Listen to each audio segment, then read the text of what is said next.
আমি হিন্দু ধর্মের লোক। তো আপনাদের কাছে একটা প্রশ্ন আমার, যে রমজান মাসে বিভিন্ন জিনিসের দাম বেড়ে যায়।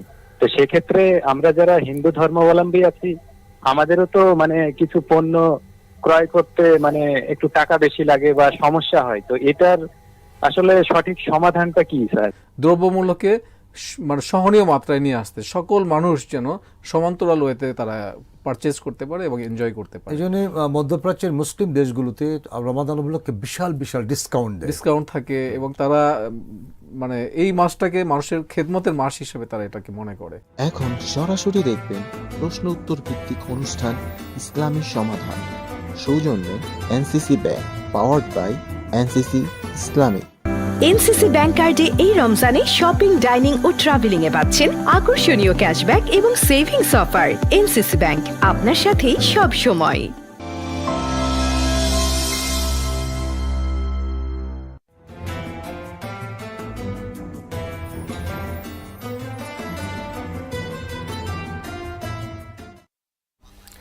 বিসমিল্লাহির রহমানির রহিম, আলহামদুলিল্লাহি রাব্বিল আলামিন ওয়াল আকিবাতু লিল মুত্তাকিন ওয়াসসালাতু ওয়াসসালামু আলা সাইয়্যিদিনা মুহাম্মদ সাল্লাল্লাহু আলাইহি সাল্লাতু ওয়াসসালাম।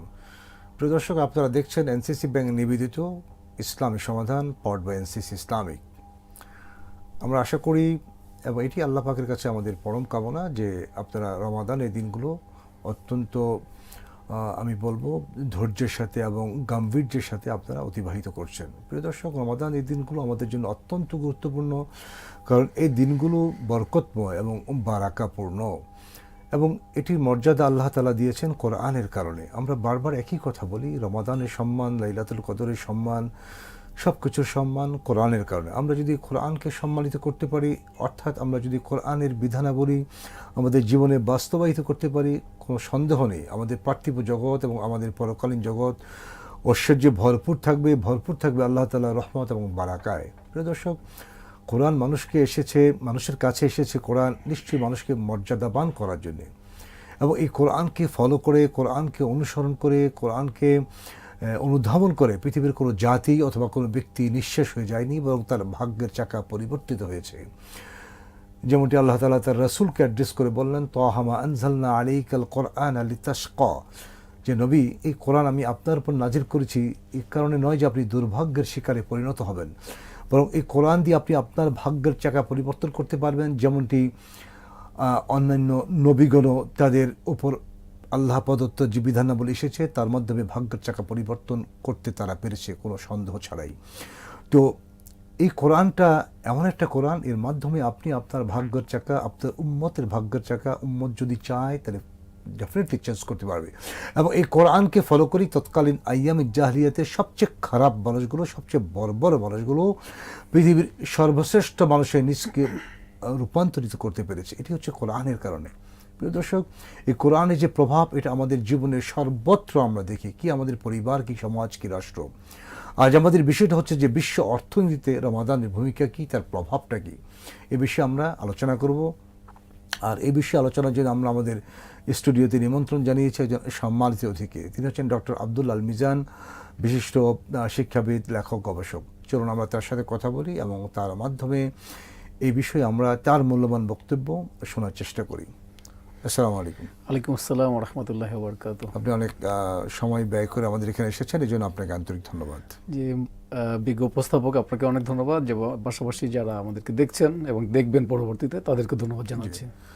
আমরা কোন বিষয়ে আলোচনা করব? অলরেডি ডিসকাসড যে বিশ্ব অর্থনীতিতে রমাদানের ভূমিকা কি। জি, আপনি এটা কিভাবে দেখেন যে রমাদান অর্থনীতিতে কী ধরনের ভূমিকা পালন করে আমাদের ইন্টারন্যাশনালি? ধন্যবাদ আপনাকে। আপনি সুন্দর একটি বিষয়ের উপস্থাপনা করেছেন। আসলে ইসলামের প্রতিটি জিনিসই প্রজ্ঞায় পরিপূর্ণ, কোনো কিছুই প্রজ্ঞার বাইরে নাই। আল্লাহ সুবহানাহু ওয়া তাআলা যেটা আমাদের প্রতিদিনই আমরা দোয়ার মধ্যে আমরা বলি, শিখিয়ে দিয়েছেন, রব্বানা আতিনা ফিদ দুনিয়া হাসানা ওয়া ফিল আখিরাতি হাসানা। ফিদ দুনিয়া হাসানা বলতে এখানে কিন্তু ইকোনমিক সাইডটা চলে আসে, তো অর্থনৈতিক কল্যাণের যে বিষয়টি। আর আমরা রমাদান কেন্দ্রিক এই বিষয়টি আরও বেশি, মানে একদম দেশীয় এবং আন্তর্জাতিক পরিমণ্ডলে এটার কিন্তু মানে অভাবিত একটি মানে আলোড়ন এবং অভাবিত একটি চর্চা রয়েছে।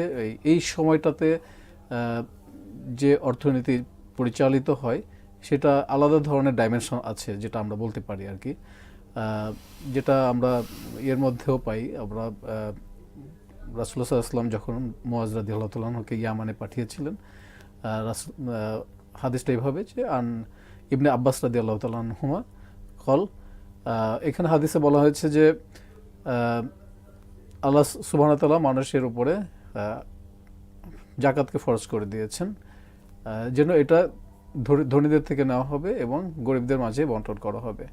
তো এই যে জাকাতের যে বিষয়টা, এই বিষয়টা কিন্তু রমজান মাসে, আমাদের এই রমজান মাসে বেশি চর্চা হয় এবং এটাকে ক্যালকুলেশন করার জন্য আমরা মুসলিমরা সাধারণত রমজান মাসকে আমরা পছন্দ করে থাকি। এই কারণে পছন্দ করি যে রমজানে প্রতিটি জিনিসের সওয়াব ইবাদতের বহু সওয়াবটা গুণ বেশি বাড়িয়ে দেওয়া হয়, 70 গুণ পর্যন্ত বাড়িয়ে দেওয়া হয়। এছাড়া রমজানের সাথে সাদাকাতুল ফিতর একদম ওতপ্রোতভাবে জড়িত এবং এটা মানে ঈদুল ফিতরের দিন সকালবেলা দিতেই হয়। তাহলে দেখা যাচ্ছে যে মানে বিশ্ব মুসলিমের বড় একটা অংশ, মানে অর্থনীতির একটা বড় অংশ কিন্তু সাদকা হিসেবে তারা মানুষকে দিয়ে দিচ্ছে। তাহলে দেখা যাচ্ছে যে গরিবের যে সম্পদ, সেই সম্পদটা ধনীর যে সম্পদ, সেই সম্পদটা গরিবের কাছে চলে আসতেছে।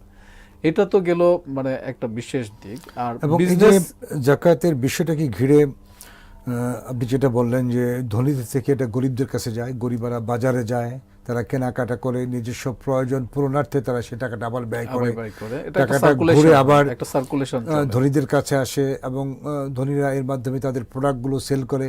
টোটাল মানে বিশ্ব ঘুরছে। অর্থনীতি তো আসলে যত ঘুরবে, মানে টাকা পয়সা যত ঘুরবে, এটা তত বেশি সচল হবে এবং প্রোডাক্টিভিটি তত বেশি বাড়বে। মানে এটাকে যদি আমরা এইভাবে এই অর্থে বলি, আমরা যেহেতু বিশ্ব অর্থনীতি নিয়ে কথা বলছি, মানে আমার আমদানিও বাড়ছে, আমার রপ্তানিও বাড়ছে। কারণ এই সময়টাতে আমরা যদি দেখি, আমরা শুধু বাংলাদেশকেই যদি আমরা ক্যালকুলেশন করি, আমরা দৈনিক যুগান্তরের আমি একটা দেখছিলাম, শুধু রমজানের ইফতার কেন্দ্রিক আপনার 6.7% মানে প্রবৃদ্ধি হয়, অর্থনৈতিক বেশি চাকা ঘোরে শুধু বাংলাদেশের ছোট্ট একটি দেশ। যদি এটাই হয়, সারা পৃথিবীতে কি হয় সেটা আমরা বুঝতে পারি। 65,000 কোটি টাকা মানে বাংলাদেশে শুধু ইফতার বাজার আছে। তাহলে এই যে ইফতারির সময় যে আমরা যে পণ্য সামগ্রীগুলি কিনছি বা আমরা মানে ইফতারির জন্য যে আইটেমগুলো আমরা সংগ্রহ করছি, ব্যয় করছি, যেমন এখানে আছে আমাদের খেজুর। এখন খেজুর আমার দেশে নাই, আমি খেজুর কিন্তু ইম্পোর্ট করা লাগছে। আবার আমার দেশ থেকেও কিন্তু কিছু জিনিস এক্সপোর্ট হয়ে যাচ্ছে, মানে যেটা সেই দেশে নাই, যেমন ছোলা, ডাল, তারপর তেল, সয়াবিন, এই জিনিসগুলো কিন্তু মানে আমদানি রপ্তানির মধ্যে আছে। এবং যেহেতু এই সময় ভাজা পোড়া আমরা মুসলমানরা বেশি পছন্দ করে, একটু খেতে পছন্দ করে সারাদিন উপবাস থেকে, তো দেখা গেছে যে বড় একটা অর্থনীতি কিন্তু এখানে সার্কুলেশন হচ্ছে।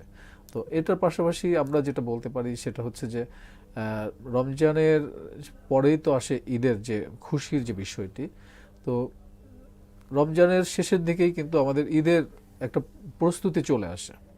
তো সেই প্রস্তুতির জন্য আমরা ঈদের নতুন পোশাক, নতুন কাপড় চোপড়, যে এটা যে পারচেজের যে বিষয়টা থাকে, এটা সারা ওয়ার্ল্ডেই কিন্তু হয়ে থাকে এবং আরব বিশ্বেও হয়, একইভাবে আমাদের এই যে সাউথ ইস্ট কান্ট্রিগুলোতে হয়ে থাকে। তো দেখা গেছে যে এখানে যে পরিমাণ মানে অর্থ লেনদেন হচ্ছে এই রমজানকে কেন্দ্র করে, রমজান এবং ঈদুল ফিতরকে কেন্দ্র করে, এটা কিন্তু অন্যান্য সময় এত বেশি কখনোই হয় না। এখন হাজার হাজার কোটি টাকার বিষয়, মানে বিলিয়ন ডলারের বলা যায় এখানে, কারণ শুধু 1,000 কোটি টাকা বললেও কমই হবে না। হাজার মধ্যে তো সব আছে, 50,000 বললে সেটাও আছে, 60,000 বললেও আছে। আমরা যদি দেখি যে আরব বিশ্বে এই সময় তারা যে পরিমাণে দানের হাতকে বাড়িয়ে দেয় এবং তারা কাকে দান করছে এটা তারা দেখে না, মানে মুসলিম কিনা বা সে দান গ্রহণ করার মতো অ্যাবিলিটি আছে কিনা সেইটা তারা জাস্ট দেখে। মানে রাসূলুল্লাহ সাল্লাল্লাহু আলাইহি ওয়াসাল্লামের যে হাদিসটি আছে, হযরত আয়েশা রাদিয়াল্লাহু তাআলা আনহা বলেছিলেন যে রমজান মাসে রাসূলুল্লাহ সাল্লাল্লাহু আলাইহি ওয়াসাল্লামের দানের হাত এত বেশি ছিল যে কারিহিল মুরসালা, মানে প্রবাহমান বাতাসের মতো তিনি শুধু দানের হাতকে ত্বরান্বিত করতেন। তো আমরা দেখেছি যে আরব বিশ্বে কিন্তু এইটার চর্চা তারা এখনো রেখেছে এবং এই দানটা কিন্তু তাদের দেশ হয়ে এটা আফ্রিকাতে চলে যাচ্ছে, আমাদের এশিয়াতে চলে যাচ্ছে, আমাদের ইভেন আমাদের বাংলাদেশেও দেখা যাচ্ছে সৌদি আরবে প্রচুর ফান্ড আমাদের দেশে চলে আসতেছে। তো এই যে রমজান কেন্দ্রিক যে অর্থনীতিকে যে প্রভাবিত হচ্ছে, এটা কিন্তু সারা বিশ্বের অর্থনীতিতে একটা বিরাট ভূমিকা রাখে আমি মনে করি। এবং আমি মনে করি যে এই ভূমিকাটা কেবলমাত্র ইসলামী অর্থনীতির মধ্যে সীমাবদ্ধ না। যেমন ধরেন আমি ফার্স্টে আমরা ধরে নিতে পারি যে আফ্রিকা থেকে আমি আনলাম, ছোলা আনলাম, কথার কথা। এবং আফ্রিকা হয়তো সেটা মুসলিম কান্ট্রি না, সেখানেও কিন্তু রমাদানের যে অর্থনৈতিক যে পজিটিভ যে প্রভাবটা বলবো সেটা কিন্তু সেখানেও পড়ে। অবশ্যই আমি তাদের বেচা কেনা বেড়ে যাচ্ছে, তাদের অর্থনীতি সমৃদ্ধ হচ্ছে। এটা আসলে ওই যে একটা কথা আমরা বলি না শুধু তা না, আমরা রেফারেন্সের ভিত্তিতে বলি যে কোরআনটা হচ্ছে টোটাল সমগ্র মানব জাতির জন্য হুদাল লিন্নাস।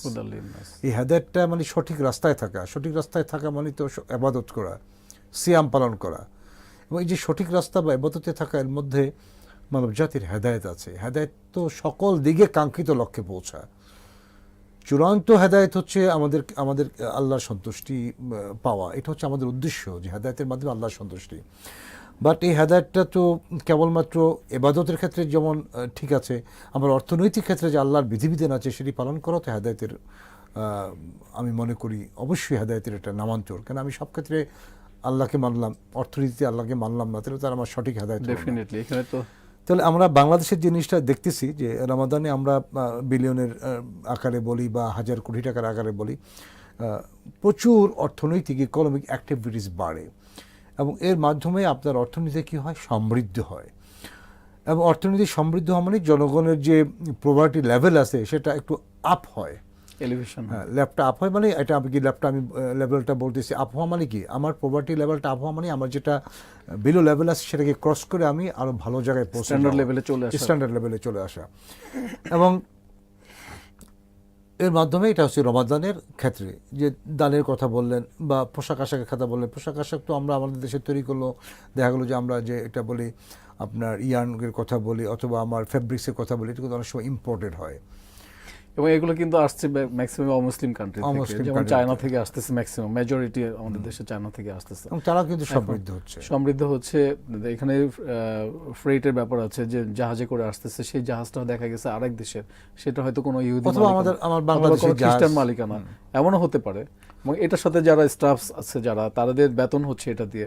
মানে এই রমজানকে কেন্দ্র করেই কিন্তু সারা বিশ্বের মানুষের মানে একটা মানে আলোর ছটা কিন্তু তারা, এবং আপনার এই যে কোনো কিছু কেনাকাটার ক্ষেত্রে তার শুরু থেকে একদম ধরলাম আমরা কাপড়ের ক্ষেত্রে আমার ইয়ার্ন তৈরি করতে হয়, ইয়ার্নটা হয়তো কোনো কিছু থেকে গাছের এটা সেটা থেকে তৈরি হচ্ছে ইয়ার্ন, সেটাকে ফ্যাব্রিক্সে কনভার্ট করা, ফ্যাব্রিক্স থেকে আবার টেইলরিং করার পরে তারপর আমাদের কাছে আসা। এই যে টোটাল প্রক্রিয়ার মধ্যে যারা আছে সমস্ত ক্ষেত্রে রমাদানের যে ইকোনমিক অ্যাক্টিভিটিস এর প্রভাবটা খুব দারুণভাবে পড়ে, অনেক বেশি করেই পড়ে।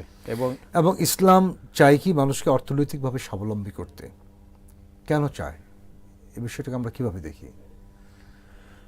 দেখুন, আল্লাহ সুবহানাহু ওয়া তাআলা কিন্তু মানে ইসলামকে একটি কমপ্লিট কোড অফ লাইফ হিসাবে আমাদের জন্য পাঠিয়েছেন, এবং সেটার জন্য আমাদের সবচেয়ে হুদাল লিন্নাস, যেটা পবিত্র কোরআনকে আল্লাহ সুবহানাহু ওয়া তাআলা দিয়েছেন। এবং এইখানে এমন কোনো বিষয় নেই যেটাকে আলোচনা করা হয় নাই, মানব হিতৈষী সকল বিষয় আলোচনা করা হয়েছে। ইভেন এটার মধ্যে অনেক বেশি গুরুত্ব দিয়ে আলোচনা করা হয়েছে ইসলামিক ইকোনমিক সিস্টেম, যেটা এবং আমাদের অনেক স্কলারই বলেন বা ঠিকভাবে স্কলার না বলি আমরা, অনেকে বলেন যে ইসলাম দারিদ্রকে পছন্দ করে, আল্লাহ রাসূল দারিদ্র ছিলেন। এই কথাগুলো কতটুকু সত্য? না, আমি সেটাই বলছিলাম। তো এখানে ইসলামে কিন্তু দারিদ্রতাকে কোনোভাবে জায়গা দেওয়া হয়নি। এই কারণে জায়গা দেওয়া হয়নি, আমরা দেখেন আমরা মানে ইসলামের মানে 5টি স্তম্ভের মধ্যে অন্যতম একটি স্তম্ভ হচ্ছে জাকাত। তো জাকাত দিতে গেলে তো আপনাকে স্বাবলম্বী হতেই হবে। স্বাবলম্বী হওয়ার পরে অতিরিক্ত সম্পদ যদি থাকে এবং 1 বছর আপনার কাছে স্টে করে, মানে আপনি স্টেবল একটা ইকোনমিক সিস্টেমের মধ্যে আছেন, তাহলে কিন্তু আপনাকে জাকাত লিয়াবিল হবে। তাহলে দারিদ্রতা কোথায়?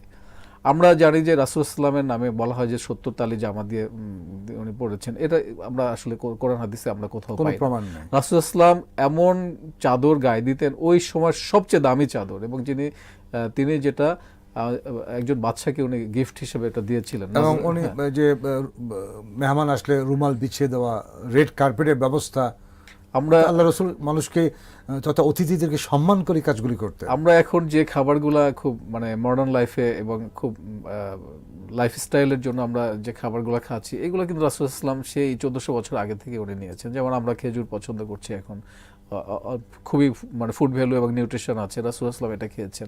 আমরা বাদাম খাচ্ছি, বাদাম খাই, আমরা মধু খাচ্ছি, এটাকে পছন্দ করছি, কিন্তু এটা রাসূলের সুন্নাহ থেকে এসেছে। রাসূল ইসলাম খুবই পছন্দের খাবারের মধ্যে কিন্তু এগুলো ছিল। তো এগুলো কিন্তু সস্তা খাবার না, মধু বা তিন, জাইতুন, এগুলো কিন্তু অনেক দামি দামি খাবার। তো রাসূল ইসলাম এটা করেছেন। রাসূল ইসলাম সবসময় পরিচ্ছন্ন কাপড় চোপড় পরতেন। তো আমরা জানি যে কাপড় পরিচ্ছন্ন করে পরতে গেলে আসলে একটা কস্টিং এর ব্যাপার থাকে। তো দারিদ্রতা থাকার সাথে ওই কস্টিং মেনটেন করা কোনোভাবেই সুযোগ আমরা নেই। বাকি কথাটা শুনবো ছোট্ট একটা বিরতির পরে। প্রিয় দর্শক, আপনারা দেখছেন এনসিসি ব্যাংক নিবেদিত ইসলামী সমাধান পাওয়ার্ড বাই এনসিসি ইসলামিক। আমরা ছোট্ট একটা বিরতিতে যাব, আমাদের সাথে থাকুন, আমরা ফিরে আসছি ইনশাআল্লাহ।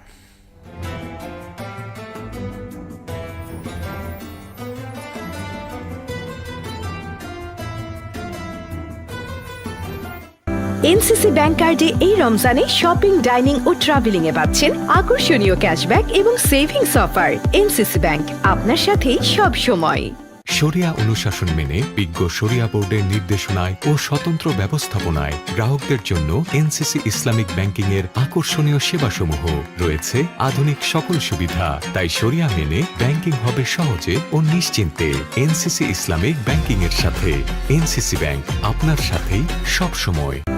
বিশ্বজুড়ে বিস্তৃত নেটওয়ার্ক ও প্রয়োজনীয় আধুনিক সকল সুবিধা নিয়ে রেমিটেন্স সেবায় আপনার বিশ্বস্ত প্রতিনিধি এনসিসি ব্যাংক আপনার সাথে সব সময়। বিশিষ্ট ইসলামী চিন্তাবিদ অধ্যাপক সোহেলা সোভান রচিত গ্রন্থ দৈনন্দিন জীবনে কোরআনের ভূমিকা। গ্রন্থটি পাওয়া যাচ্ছে হাক্কানি পাবলিশার্সে। বিশিষ্ট ইসলামী চিন্তাবিদ অধ্যাপক সোহেলা সোভান রচিত গ্রন্থ শান্তির প্রতীক নবীজি। গ্রন্থটি পাওয়া যাচ্ছে হাক্কানি পাবলিশার্সে।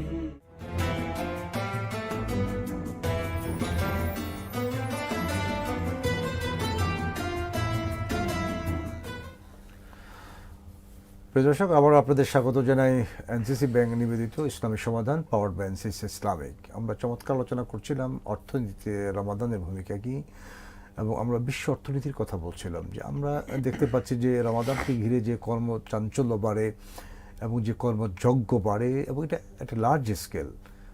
এর মাধ্যমে কেবলমাত্র মুসলমানরা উপকৃত হয় তা কিন্তু না, ইসলামের বাইরে আর অন্য ধর্মের যে সমস্ত ভাই বোনেরা আছেন তাদের সাথে আমরা রমাদান কেন্দ্রিক যে ব্যবসাগুলো করি এর মাধ্যমে তো তারা উপকৃত হন। এটি আমরা আলোচনা করছিলাম।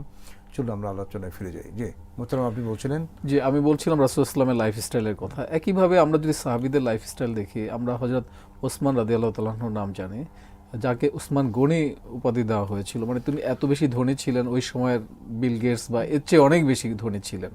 বলা হয় যে তার সম্পদের পরিমাণ এত বেশি ছিল যেটা আসলে হিসাবের বাইরে ছিল। এবং ওনার উনি মানে ওসমান রাদিয়াল্লাহু তাআলা কর্তৃক ওয়াকফকৃত যে ট্রাস্টের বিষয় আছে, ওয়াকফকৃত সম্পদের, এটা কিন্তু এখনো মুসলিম বিশ্ব তার ফল ভোগ করছে, এনজয় করছে। তো রাসূল ইসলাম যদি মানে সম্পদকে এভাবে করতেন, তাহলে তার দুজন মেয়েকে কিন্তু রাসূল ইসলাম তার সাথে বিয়ে দিতেন না। তিনি তো মানে ওসমান জি নুরাইনও তাকে বলা হয়, মানে দুই মেয়েই রাসূল ইসলাম তাকে বিয়ে দিয়েছেন। এক মেয়ে মারা যাওয়ার পর আরেক মেয়ের সাথে তাকে বিয়ে দেওয়া হয়। তো আপনি যেটা বলছিলেন যে ইসলামের বিধিবিধান, এখানে আমরা উসমান রাদিয়াল্লাহু তাআলা আনহুর যে লাইফস্টাইল, সেটা যদি আমরা এভাবে দেখি, একদিন ওসমান রাদিয়াল্লাহু তাআলা আনহু রাসূল সাল্লাল্লাহু আলাইহি ওয়াসাল্লামের কাছে এসে বলছেন, হুজুর আমি তো আর পারছি না, এত সম্পদ আল্লাহ সুবহানাহু ওয়া তাআলা আমাকে দিয়েছেন, আপনি দোয়া করুন যেন আল্লাহ আমাকে একটু সম্পদ কমিয়ে দেন, একটু আমি এত চাপ থেকে একটু মুক্ত হয়ে আরো বেশি অন্য ইবাদতগুলি করতে পারি। তখন রাসূল সাল্লাল্লাহু আলাইহি ওয়াসাল্লাম বললেন যে তুমি এক কাজ করবে, এখন থেকে যখন খেতে বসবে উটের পিঠে বসে খাবে। মানে আসলে দেখছেন মনে হয় যে উটের পিঠটা হচ্ছে এমনভাবে উঁচু নিচু করা, আর উট যখন চলে মরুভূমিতে মানে খুব সাগরের ঢেউয়ের মতো উঁচু নিচু হয়, তো সেখানে শান্তিতে বা সাবলীলভাবে খাওয়ার কোনো সুযোগই থাকে না। তো রাসূল ইসলাম এই জন্য বলেছেন যে সেখানে সে খেলে হয়তো তার কিছু খাবার পড়ে যাবে, পড়ে গেলে তো আল্লাহ মানে একটু নাখোশ হবেন এবং তার হয়তো বারাকা কমিয়ে দিবেন। তো ওসমান রাদিয়াল্লাহু তাআলা আনহু যখন এই প্র্যাকটিস শুরু করলেন, দেখলেন যে ওনার কিছু খাবার পড়ে যাচ্ছে, উনি উট থামিয়ে নিচে নেমে সেগুলো তুলে আবার ধুয়ে পরিষ্কার করে উনি আবার খেলেন। তাতে আল্লাহ সুবহানাহু ওয়া তাআলা আরো খুশি, তার জীবিকার রিজিককে আরো ডাবল করে দিলেন, সম্পদকে ডাবল করে দিলেন।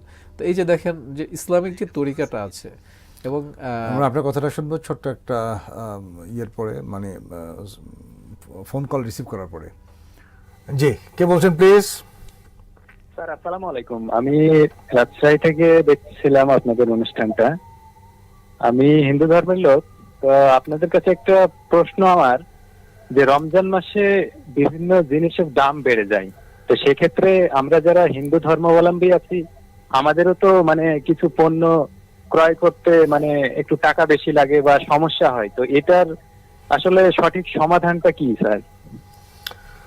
জি, আপনাকে ধন্যবাদ। আমরা উত্তর দেব ইনশাল্লাহ।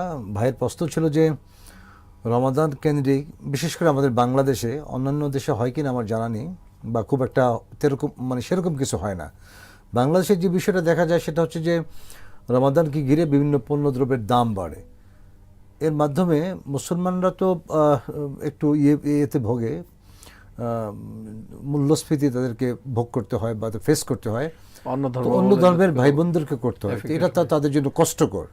ডেফিনেটলি বিষয়টা হচ্ছে যে আসলে ইসলাম তো খুব সহনশীলতার ধর্ম, এবং রমজান যখন আসে রাসূলুল্লাহ সাল্লাল্লাহু আলাইহি ওয়াসাল্লাম বলেছেন শ্রমিকদেরকে কাজটা কমিয়ে দিতে, একটু আসান করে দিতে, দ্রব্যমূল্যকে মানে সহনীয় মাত্রায় নিয়ে আসতে, সকল মানুষ যেন সমান্তরাল ওয়েতে তারা পারচেজ করতে পারে এবং এনজয় করতে পারে। এই জন্য মধ্যপ্রাচ্যের মুসলিম দেশগুলোতে রমাদান উপলক্ষে বিশাল বিশাল ডিসকাউন্ট থাকে, এবং তারা মানে এই মাসটাকে মানুষের খেদমতের মাস হিসেবে তারা এটাকে মনে করে। কিন্তু আমাদের বাংলাদেশে মিডল ইস্টও মুসলমান আছে, বাংলাদেশেও মুসলমান আছে, ওরাও হজ ওমরা করে, আমাদের এখান থেকেও করা হয়। কিন্তু এই যে চরিত্রগত যে পার্থক্যটা, এটা আমরা কিভাবে বিদরিত করতে পারি? বাংলাদেশে দেখা গেল যে কি হাজি আর কি হাজি নন হাজি, কে নামাজ পড়ে আর কে নামাজ পড়ে না, সব আমরা অধিকাংশ ক্ষেত্রে আমরা এক কাতার হয়ে যাই।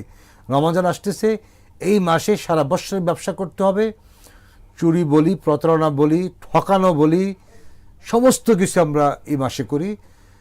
এবং এই মাস ঘিরে যে ইসলামের সুমহান যে আদর্শ আছে, এটা আমরা ঠিকমতো পরিপালন করি না। আমরা যদি করতে পারতাম তাহলে অন্য ধর্মের ভাই বোনেরাও ইসলামের দিকে আকৃষ্ট হতো, অথবা ইসলাম যে একটা আল্লাহ প্রদত্ত ধর্ম এবং মানব জাতির কল্যাণের জন্য তারা বুঝতে পারতো। কিন্তু এটা আমরা বুঝতে পারি না, দেখুন ব্যর্থতা। এখানে আসলে আমাদের সরকারের কিছু জবাবদিহিতা রয়েছে। সরকারের মনিটরিং সিস্টেম যদি আরো বেশি হয়, তাহলে এই যে এখন যে মজুদদারির কারণে যে দামগুলো বাড়ছে, অথবা প্রাইস হাইক করার কারণে যে দামগুলো বাড়ছে, যে রমজানে অতি মুনাফা, যেখানে কাস্টমার বেশি আসবে, বেশি বেচা কেনা হবে, সুতরাং তারা একটু সামান্য দাম বাড়িয়ে দিলেই তাদের বিজনেসটা অনেক বেশি হয়ে যাবে। তো এটা আসলে এক ধরনের মানে ইসলাম থেকে সরে একটু বিচ্যুত হয়ে তারা একটু ব্যবসায়িক অতি লোভী মানসিকতা নিয়ে তারা এই কাজগুলি করছে। এটা কখনোই উচিত নয়, এবং যেটা সাফারার মুসলিমরা তো হচ্ছেই, পাশাপাশি অমুসলিম যারা আছে বাংলাদেশে এবং অন্যান্য বহির্বিশ্বেও যারা, বহির্বিশ্বে এই কাজটা কখনোই হয় না, বাংলাদেশেই সাধারণত হয়। এবং এটা মনিটরিং সিস্টেমটা যদি আরও বেশি ডেভেলপ করা যায়, তাহলে আমার মনে হয় যে এটা বাংলাদেশের বাজার যে ব্যবস্থাপনা, এটা অনেক বেশি মানে শান্তিতে চলে আসবে এবং মানুষের সহজলভ্যতার মধ্যে চলে আসবে, আমি আশা করি। তাহলে আমরা যে বিষয়টা বুঝতে পারলাম যে আমাদের সরকারি যে এজেন্সিগুলো আছে বা সরকারের যে বিভাগগুলো আছে, তাদের শুধু রমাদানে না, সারা বৎসর কেন্দ্রিক যথেষ্ট মানে দায়িত্বের পরিচয় দেওয়ার বিষয়টি আছে।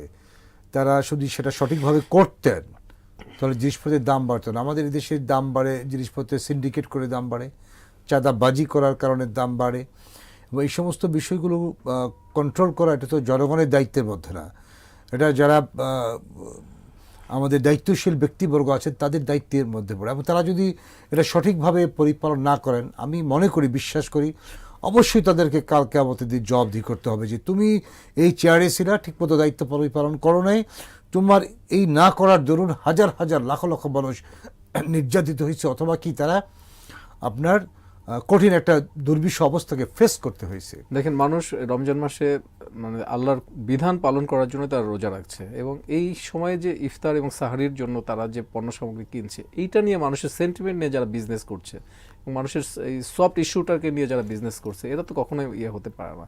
ইসলাম কি বলেছে এদের ব্যাপারে?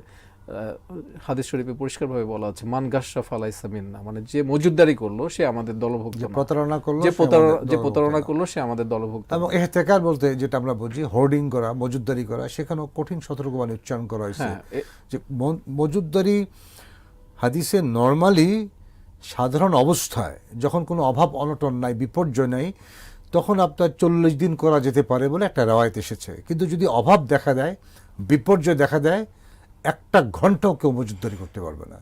এটি হচ্ছে ইসলামের ফাইনাল রুল। 40 দিনের বিষয়ে বলা হয়েছে স্বাভাবিক অবস্থা, যদি মানুষের কোনো মানে প্রতিক্রিয়া না হয়, মানে অর্থনৈতিক প্রতিক্রিয়া যদি হয়, তাহলে কোনোভাবে মজুদদারি করার কোনো সুযোগই নাই। আমরা দেখেছি যে একসময় আমরা লবণ কিনেছি, আমরা 400 টাকা 500 টাকা কেজি দরে, দেখবেন যে একজন 1 মণ লবণ কিনে ফেলছে। আমাদের বাংলাদেশে তো ঢালাও ভাবে মজুদ করা হয়, ঢালাও ভাবে, যে লবণের দাম বেড়ে যাচ্ছে, লবণ পাওয়া যাবে না, লবণ মজুদ করছে, নিজেরা ব্যক্তিগতভাবে তারা লবণ মজুদ করছে। মানে এই যে বিভ্রান্তি মানুষের মধ্যে ছড়ানো, এটা সম্পূর্ণভাবে হারাম। তো আমরা যে রমজানের এবং অর্থনীতি এই হারামটাকে উপার্জন করে আমরা আবার হজ ওমরা করতে যাই, এটাকে আপনি কিভাবে দেখেন? আমরা আবার আল্লাহর দরবারে যাই হাজিরা দিতে। এটা তো কোনোভাবে সুযোগ নাই, মানে হারামের উপকরণটাও হারাম। তো যে জিনিসটা আমাকে জেনার কাছাকাছি নিয়ে যাবে সেটাও কিন্তু হারাম। আমি একটা ছবি দেখে আমি উত্তেজিত হলাম, এর পরবর্তীতে আমি ব্যভিচারে লিপ্ত হব, আমার ছবি দেখাটাও যেমন হারাম, ব্যভিচারে লিপ্ত হওয়াটা একইভাবে হারাম। আমার উপার্জনটা যদি হারাম হয় তাহলে আমি এর দ্বারা যত কাজই করি সবগুলাই হারাম। এখানে হজ কবুল হওয়ার কোনো সুযোগ নাই, কারণ হজ কবুল হতে গেলে হালাল টাকার যে শর্ত দেওয়া আছে সেই শর্তটা কিন্তু পালন করতে হবে আমাদেরকে। এবং আল্লাহ সুবহানাহু ওয়া তাআলা বলেছেন যে আহাল্লাল্লাহুল বাই'a ওয়া হাররামার রিবা, যে এখানে আপনাকে ব্যবসাকে হালাল করা হয়েছে এবং সুদকে কিন্তু হারাম করা হয়েছে। আমরা আমাদের বিজনেসের মধ্যে সুদ কিন্তু একটু মানে একটা অনুষঙ্গ, যেটা আমরা বিজনেস মনে করছি এটাকে, বাট এটা কিন্তু নট বিজনেস। এবং ইসলামের অর্থনৈতিক কর্মকাণ্ডের যে কথাগুলো আমরা বললাম, আমরা যেটা আমাদের দর্শকদের জন্য তুলে ধরতে চাই যে ভাই আপনি যেভাবে ইনকাম করেন না কেন, ইট মাস্ট বি হালাল। আপনি যদি হালাল ইনকাম না করেন, আমরা সবসময় দেখছি যে যিনি হারাম উপার্জন করেন তার পক্ষে না তার পরিবার থাকে, না সমাজ থাকে, না রাষ্ট্র থাকে। এবং এই হারাম উপার্জনের যারা সবচেয়ে বড় বেনিফিশিয়ারি, আমরা আমাদের স্ত্রীদের কথা বলি, ছেলে মেয়েদের কথা বলি, তারা কাল কিয়ামতে তো কোনো দায়িত্ব নেবেই না এবং তারা দুনিয়াতেও কোনো দায়িত্ব নেয় না। এই যে আমাদের বর্তমান সময়ে যারা বিভিন্ন দুর্নীতির কারণে বিভিন্ন সমস্যায় আছেন, জেলে আছেন, আন্ডার ট্রায়ালে আছেন, তাদের বা সেই সমস্ত ভাই বোনদের দায়িত্ব ফ্যামিলি কিন্তু নেয় না। আমরা কার জন্য উপার্জন করব? সেটাই, কার জন্য আমি অবৈধভাবে টাকা উপার্জন করব? আসলে এই রমজানে আমাদের এই বিষয়টি আবারও ভাবার বিষয় এসেছে, বিশেষ করে আজকের এই আলোচনার মাধ্যমে আমাদের এই জিনিসটি আবারও আমাদেরকে চোখে আঙ্গুল দিয়ে দেখিয়ে দিচ্ছে যে আমাদেরকে হালালভাবে উপার্জন করতে হবে। আমরা যে রমজানের অর্থনীতির কথা বলছিলাম, রমজানের পরেই যে ঈদের বিষয়টি আসে, ঈদে কিন্তু একটা বোনাসের যে ব্যাপার থাকে, মানে বোনাস মানেই হচ্ছে অতিরিক্ত টাকা। তো সারা পৃথিবীতে মানে এই রমজানকে, এই ঈদুল ফিতরকে উপলক্ষ করে যে পরিমাণ বোনাস দেওয়া হয়, এবং এই টাকাটা কিন্তু অর্থনীতিতে মানে সে ঘুরে ফিরেই সে কিন্তু রোল করছে, একটা অর্থনীতির অংশ এবং বাড়তি একটা রোল প্লে করছে কিন্তু এই রমজানকে কেন্দ্র করে। তো আমরা দেখতে পাচ্ছি যে রমজান যেমন একটা বারাকার মাস, একইভাবে রমজান কিন্তু একটা অর্থনৈতিক সমৃদ্ধিরও মাস। রমজানের প্রতিটি লোক, সে হতদরিদ্র হলেও সে কিন্তু পেট পুরে খেতে পারে, সে কিন্তু সুন্দর করে ইফতারের তার ব্যবস্থা হয়ে যাচ্ছে। কিন্তু রমজানের পরে সে কিন্তু বুঝতেও পারে না যে কালকে সে কি খাবে, যেটা বলা হয়েছে যে ইন্নামাস সাদাকাতুল লিল ফুকারা ওয়াল মাসাকিন, মানে ফুকারা হচ্ছে যারা ফকির, দরিদ্র, সামান্য কিছু আছে, আর মাসাকিন যার কিছুই নাই, মানে একদম নিঃস্ব। তো তারাও কিন্তু এই রমজানে তারা অনেক স্বাচ্ছন্দ্যে এবং সাবলীলভাবে রমাদানে তো অসংখ্য জায়গায় বা ম্যাক্সিমাম মসজিদে ফ্রি ইফতার করানো হচ্ছে, এবং অকাতরে মানুষ কিন্তু সেই ইফতার প্রোভাইড করছে। মানে সাহারি তো অনেক জায়গায় ফ্রি সাহারি করানো হচ্ছে, অনেক জায়গায় অন্যান্য মাস কেন্দ্রিক চলে না। এবং অনেক আপনার সংস্থা আছে, যারা ফাউন্ডেশন আছে, ট্রাস্ট আছে, তারা বিভিন্ন জায়গায় জনমানুষের জন্য কিন্তু তারা ইফতারি ব্যবস্থা করছে, রোডে মানে রাস্তার মোড়ে মোড়ে বা গুরুত্বপূর্ণ জায়গাগুলোতে যেখানে প্রচুর লোক সমাগম হয়, সেটা এবং এটা অনেক ব্যাংক এই ধরনের কাজ করে, ইফতারি প্যাকেট সরবরাহ করে। এবং আপনি বিদেশেও দেখবেন, আমি দুবাইতে দেখেছি, আমি সৌদি আরবে মক্কায় দেখেছি, মদিনাতে দেখেছি, মানে তারা অকাতরে মানে ইফতার সামগ্রী মানুষের জন্য বিলিয়ে দিচ্ছে, মানে একজনের জন্য যা দরকার আমার মনে হয় তার থেকে তারা 10 গুণ বেশি করে দিচ্ছে, এবং খুব ভালো পুষ্টিকর মানসম্মত খাবার তারা এই সময় ইফতার মানে রোজাদের জন্য এটা দিচ্ছে। কারণ এটা বলাই হয়েছে যে কোনো ব্যক্তি যদি কোনো সায়েমকে ইফতার করায়, এক গ্লাস পানি দিয়েও যদি সে বা একটি খেজুর দিয়েও তাকে ইফতার করানো হয়, তার সে কিন্তু একটা পরিপূর্ণ কবুল সাওমের রোজার সে সওয়াব পেয়ে যাচ্ছে, ওই রোজাদার থেকে কিন্তু কোনো অংশে কমানো হচ্ছে না। এই সুযোগটা কিন্তু আমরা রমজান উপলক্ষে আমরা বুঝতে পারলাম যে প্রচুর অর্থনৈতিক যে অবদানের কথা বলি, রমাদানকে ঘিরে এটা বিশ্বব্যাপী পরিচালিত হয়। আপনাকে অনেক ধন্যবাদ, চমৎকার আলোচনা। ধন্যবাদ। প্রিয় দর্শক, আমরা শুনছিলাম বিশ্ব অর্থনীতিতে রমাদানের ভূমিকা কি। আমরা আমাদের আলোচনা থেকে যে স্যার নির্যাসটা পেলাম সেটি হলো যে আমরা ইফতারের কথা বলি, সাহারির কথা বলি, অথবা আমরা যাকাতের কথা বলি, অথবা ঈদের পোশাকের কথা বলি, পোশাক ছাড়াও ঈদ উপলক্ষে অন্যান্য কেনাকাটার কথা বলি, ছোট থেকে বড় পর্যন্ত ঈদ উপলক্ষে বোনাসের কথা বলি, ইভেন ঈদের সালামির কথা বলি, সব কিছুকে ঘিরে অর্থনীতিতে প্রচুর টাকার প্রবাহ শুরু হয়। যখন টাকার প্রবাহগুলো শুরু হয় সেটা উপর থেকে নিচে যায়, নিচ থেকে উপরে যায়। ইসলাম চায় এই ধরনের মুভমেন্ট, ইসলাম সবসময় হরকত চায়। আমরা বলি হরকতে বরকত, মানে নরণচরণে বরকত আসে। এক পেশে হয়ে থাকলে অথবা এক ঘরে বসে থাকলে অথবা কোথাও চুপচাপ বসে থাকলে বারাকা আসে না, কোনো মুভমেন্ট তৈরি হয় না। মুভমেন্ট তৈরি না হলে পৃথিবীতে কোনো ক্রিয়েশন হয় না, সৃষ্টি হয় না। সুতরাং বিশ্ব অর্থনীতিতে রমাদান, আমরা এক্সপোর্ট এর কথা বলি, ইম্পোর্টের কথা বলি, ট্রেডের কথা বলি, ব্যবসা বাণিজ্যের কথা বলি, সকল ধরনের কর্মকাণ্ড ঘিরে একটা মহাকর্মযজ্ঞ বিশ্ববাসীর সামনে আসে এবং এটিকে সামাল দেয় এই বিশ্ববাসী। ফলশ্রুতিতে লাখো কোটি টাকার একটি ট্রেড হয়, যেখানে সব পক্ষ লাভবান হয় মুসলিমরা। ঠিক তেমনিভাবে যে সমস্ত অমুসলিম ভাই বোনেরা এই সমস্ত ব্যবসায় নিজকে নিয়োজিত করে, তারাও কিন্তু লাভবান হয়। এটি এক, আমি মনে করি যে অর্থনৈতিক উন্মাদনা সৃষ্টি করে এই মাসটায়। তো এক্ষেত্রে অর্থনৈতিক উন্মাদনাটা যদি ভালো কাজের জন্য হয়, নিশ্চয়ই এতে আবাদত হিসাবে এটাকে ট্রিট করা হবে এবং নিশ্চয়ই এতে আপনার প্রতিদান আছে আল্লাহ তাআলার দরবারে। কারণ মুসলমানদের কোনো কাজই প্রতিদান ছাড়া না, মুসলমানদের কোনো কাজই সওয়াব ছাড়া না।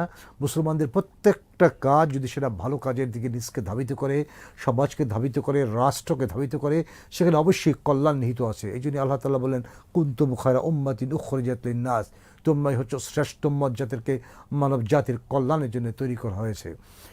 প্রিয় দর্শক, আসুন না আমরা যে কথাটা বারবার বলি আপনাদেরকে, আসুন না আমরা কোরআন অধ্যয়ন করি, কোরআন বুঝি, কোরআন পড়ার চেষ্টা করি। আমরা দেখব কত নান্দনিক হইতে আল্লাহ তাআলা কোরআনকে সাজিয়েছেন আমাদের এই কল্যাণের জন্য, আমাদের জীবন চলার রাহবার হিসাবে, আমাদের জীবন চলার পাথর হিসাবে।